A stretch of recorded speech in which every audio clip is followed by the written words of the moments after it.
ఇక రాబోయే 24 గంటల్లో ఏపీ తెలంగాణలో పలు చోట్ల వర్షాలు కురుస్తాయని వాతావరణ శాఖ తెలిపింది.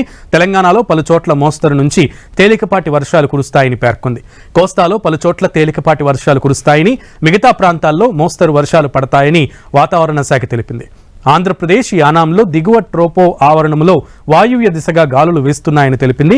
తేలికపాటి నుంచి ఓ మోస్తరు వర్షం 1 లేక 2 చోట్ల కురిసే అవకాశం ఉన్నట్లు పేర్కొంది. బలమైన ఉపరితల గాలులు గంటకు 30 నుంచి 40 కిలోమీటర్ల వేగంతో వీచే అవకాశం ఉన్నట్లు వాతావరణ శాఖ తెలిపింది. బంగాళాఖాతంలో మరో అల్పపీడనం ఏర్పడబోతున్నట్లు అమరావతి వాతావరణ కేంద్రం వెల్లడించింది. ఆగ్నేయ బంగ్లాదేశ్ పరిసర ప్రాంతాలపై ఉపరితల ఆవర్తనం కొనసాగుతోంది. దీని ప్రభావంతోనే కోస్తా, బంగ్లాదేశ్, ఉత్తర బంగాళాఖాతం పరిసర ప్రాంతాలపై అల్పపీడనం ఏర్పడే అవకాశం ఉంది. ఆ తర్వాత 48 గంటల్లో పశ్చిమ వాయువ్య దిశగా కదులుతూ వాయుగుండంగా అల్పపీడనం బలపడుతుంది.